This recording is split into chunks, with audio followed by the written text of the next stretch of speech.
Voilà, toutes nos excuses pour la qualité sonore de cet agenda. Nous allons le reprogrammer dans quelques minutes. Pour le moment, on va passer à la revue de presse de ce matin. Daoud Mouliom est avec nous. Bonjour Daoud Mouliom.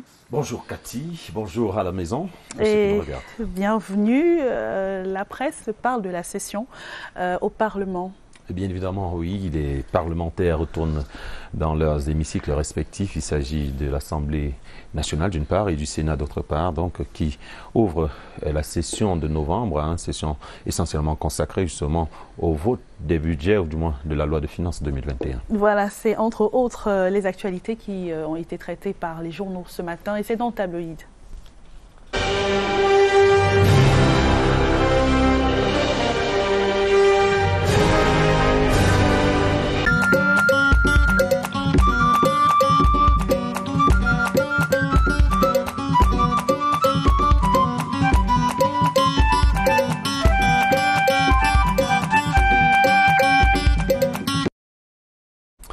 Comme toujours, votre fidélité nous honore sur CRTV News. C'est la revue de presse, l'information en continu avec tabloïd. Ouvrons donc cette revue de presse avec ce titre.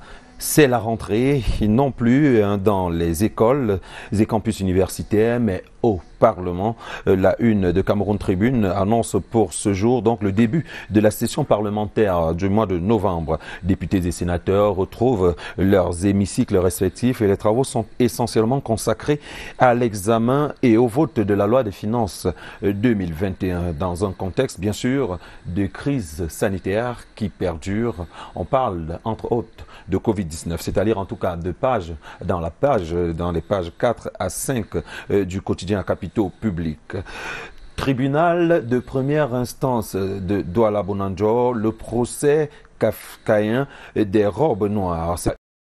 Une de Le Messager de ce jour, une affaire de tentative de corruption d'un magistrat ayant conduit à la détention de 2 avocats provoque des actes de barbarie au sein donc de ce corps avec des forces de l'ordre dans une salle d'audience qui ont donc brutalisé ces hommes en robe noire. Et en page 3 du journal, donc, Jean-Michel Nitieux condamne l'ensauvagement qu'il qualifie de primitif. C'est allé dans les colonnes du journal Le Messager.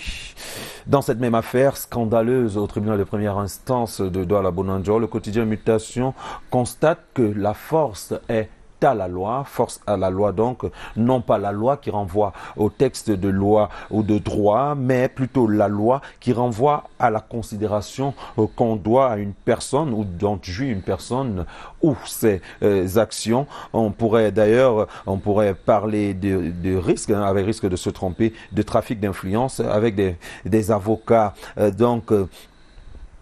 qui ont donc brutalisé dans une salle d'audience, des avocats qui ont été brutalisés dans une salle d'audience par des hommes en tenue, à l'origine d'une affaire de tentative de corruption d'un magistrat ayant conduit à la détention de 2 confrères, nous révèle donc le journal dans page 5. Le quotidien Émergence reprend cette même information et parle d'avocats bastonnés dans un tribunal. C'est à lire en tout cas en page 5 du quotidien Émergence, tandis qu'au contrôle supérieur de l'État, on annonce une 50aine de fonctionnaires qui seront auditionnés et cette information est contenue en page 3 du même quotidien Émergence. Le quotidien Le Jour, pour sa part, attend la réponse du barreau suite aux violences enregistrées hier au tribunal de première instance de Douala Bonanjo. C'est à lire en page 2 et 3 du quotidien Bleu d'Amanmana, qui par ailleurs nous fait savoir que des élèves sont gardés ou ont été gardés à vue, donc après une partie de sexe, c'est-à-dire en page 5. Le journal satirique Le Popoli revient sur le même cas enregistré du côté de Douala hier et nous parle de coups de barre à la barre au parquet de Bonanjo. Donc, et à sa une, le journal indique que plus de 200 avocats indignés par un renvoi ont été tabassés par des hommes en tenue en pleine audience du côté de la capitale économique. Défis actuels, pour sa part, nous présente les visages des potentiels présidents des conseils régionaux à quelques jours seulement du début effectif de la campagne électorale en vue des prochaines élections régionales du 6 décembre prochain. Timi Evuna dans la région du centre, André Siaka dans la région de l'ouest, Angwafo 3 dans la région du nord-ouest, Chief Mafani Ntijie dans la région du sud-ouest, Amadou Bobodi dans la région de la Damawa sont entre autres noms de quelques favoris évoqués, tandis que les autres régions restent divisées sur des considérations liées à la tribu, le sexe du candidat ou la pluralité des prétendants, c'est-à-dire en tout cas en page 3 à 5 de défis actuels. Peur au Cameroun, l'exclamation fait la une du journal Pile ou Face qui parle de massacres, kidnappings et bombes, entre autres faits devenus récurrents dans nos villes et quartiers. Et c'est donc une émergence, c'est un phénomène qui va grandissant dans nos villes et quartiers et qui donc sont perpétrés par des hors-la-loi, des phénomènes donc ici décriés par le journal Pile ou Face. Trafic des pièces de monnaie. On est en économie, des sanctions sont annoncées contre les auteurs. La une du journal Diapason annonce que le gouverneur de la Banque des États de l'Afrique centrale BEAC a saisi les autorités de la Communauté économique et monétaire d'Afrique centrale CEMAC pour pénaliser les détournements de pièces. Mahamat Abbas Toli annonce également la gratuité de 19 services bancaires d'ici 2021. Certainement une bonne nouvelle pour les clients de ces banques qui, de temps en temps, vont se prendre. En tout cas, l'interview du gouverneur de la BEAC est à lire en page 6 à 7 du journal Diapason. Et c'est donc sur cette bonne nouvelle que nous mettons un terme à cette édition de Tabloïd. Vous qui êtes à la maison avant de sortir, pensez à arborer votre cache-nez. Surtout, lavez-vous en tant que de besoin les mains ou les désinfecter. Restez sur Tabloïd, restez sur CRTV News. Vous êtes sur la meilleure des chaînes. Bonne journée.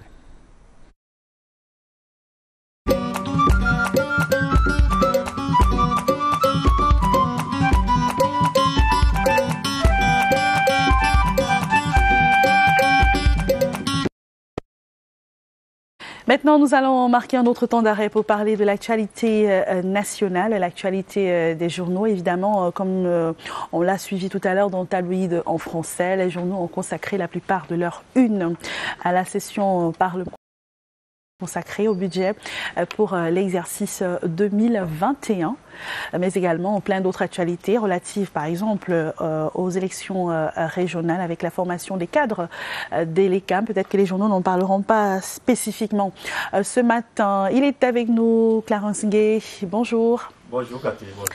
Et bienvenue. Alors, je le disais il y a juste un instant, l'actualité majeure dominée par la presse, c'est la session au Parlement et au Sénat consacrée au budget 2021, mais surtout cette rencontre des Lions indomptables contre le Mozambique ce jour. Yes, Cathy Tulu, Cameroonians should know that Eric Maxine Choupo-Moting will not be part of that game. He has sustained an injury. He is the captain of the Indomitable Lions. That match will be played later today at 5 p.m. At the Reunification Stadium in Douala, and it will be broadcast live by the national television, CRTV. Voilà, la suite, c'est donc dans un instant dans le Tabloïd.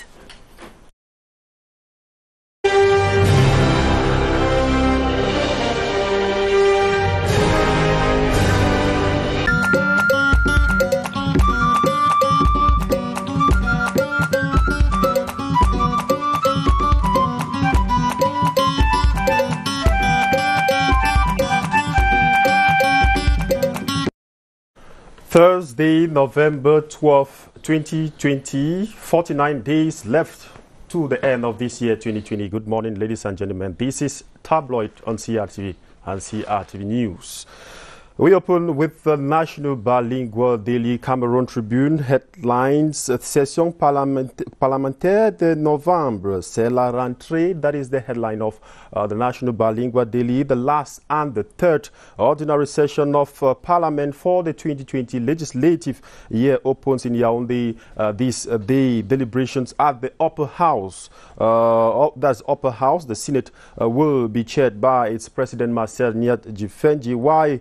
The lower house, the National Assembly, Right Honorable Kava Yege Jibril will preside over the opening plenary that is today. Among other things, focus of this session will be on the 2021 state budget. You can read more of that in pages 4 and 5 of the National Bilingual Daily Cameroon Tribune. The Guardian Post newspaper says government loses battle to coins freed Sofon return to palace. Page 3 of the lone English language daily. The Guardian Post is telling us that government's move to hoist the paramount ruler of that is Fondom in Bui division of the Northwest region, His Royal Highness Fon Sem Binglo, to return to his palace under heavy military protection after regaining his freedom from Amazonian fighters' captivity. That was Tuesday. It failed. That is what the Guardian Post newspaper is telling us. It's saying that the ruler spent 5 nights in the hands of armed fighters who abducted him on the November 5 alongside the former Archbishop of Douala, Cardinal Toumi. Still on the Guardian Post newspaper, we still stay on the Guardian Post newspaper. This other story says Nijon Frundi advocates dialogue reconciliation to heal Cameroon. The renowned politician and leader of the Social Democratic Front, SDF, Nijon Frundi has drummed the need for dialogue and reconciliation to heal Cameroon from its current challenges. Frundi made the declaration Monday, November 9. He was addressing reporters shortly after an audience with he granted Professor Jean-Claude Chanda-Tonnerre at his Yaoundé residence. More of that story in the Guardian Post newspaper. The Eden, still on the same issue on the Anglophone crisis, it says Fon released, told to renounce politics. The paramount ruler of Fon Binglo, the second, Sem Binglo, the second, who has been in captivity since November 5, 2020 in the Ngoketundia division, was finally allowed to go, that is to go home 5 days after he was abducted alongside Christian Cardinal Toumi by armed separatists called the Restoration Forces of Ngoketundia, working in collaboration with other group called the Bui Warriors. Page 4 of the Eden newspaper will give you more facts of that story. The Post, it says, headlines, end the crisis. We want to go back home. That is internally displaced persons, telling the government. This is as a result of a series of atrocities that have recently, gripped the two English-speaking regions, the Northwest and the Southwest region. They include gruesome killings, kidnappings, and of course destruction of property as a result of the ongoing socio-political crisis, which has pushed many to flee their homes to safer areas in the country. Find more of that story in the Post Weekender. The Horizon says Cameroon hit by second wave of COVID-19. The second wave of COVID-19 that has hit Europe and America, leading to fresh lockdowns, seems to have caught up with Cameroon. The Ministry of Public Health, MinSanté, has renewed calls for Cameroonians to respect COVID-19 barrier measures after 318 new cases were recorded last week with 4 deaths. This brings to 22,421 the number of confirmed cases since the outbreak of the disease in Cameroon. 21,510 persons have recovered from the infection, and 433 deaths have been recorded last week with 4 deaths. You can read more of that in the Horizon News publication of this day.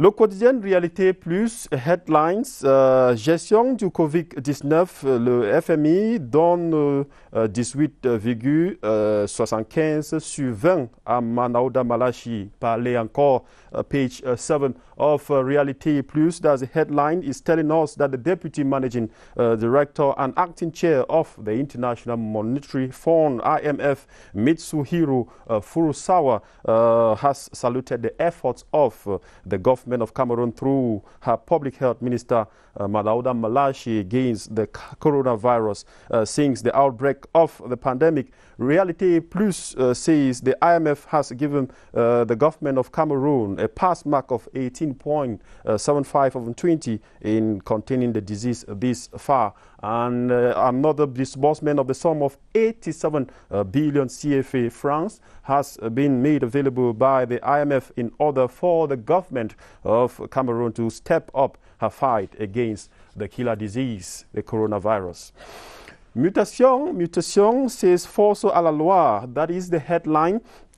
Talking about this incident of that it happened yesterday in Douala, where police in Douala yesterday, November 10, spread tear gas on lawyers who were agitating over the continuous remanding of two of their peers. The incident happened at the court of first instance at Bonanjo, that is in Douala.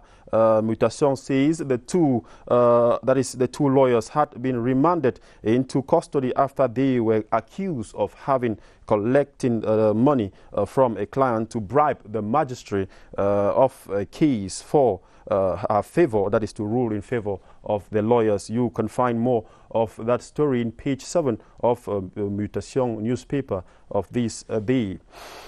We are rounding up our press review this morning with Quotidien Emergence headlines. Cameroon, Mozambique clash today in Douala. The indomitable Lions of Cameroon will clash later today. That's at 5 p.m. with the members of Mozambique at the Reunification Stadium in Douala for the 2022 AFCON qualifiers for Toko Ekambi joined the team yesterday morning. Meanwhile, team captain Eric Maxime Choupo-Moting will not be part of today's game against the members of Mozambique. And of course, that match will be brought live to you by the national television, the Cameroon Radio Television, CRTV. You can find more of that game in that is Quotidien Emergence of today. That was it for our press review this morning on CRTV and CRTV News. 400 francs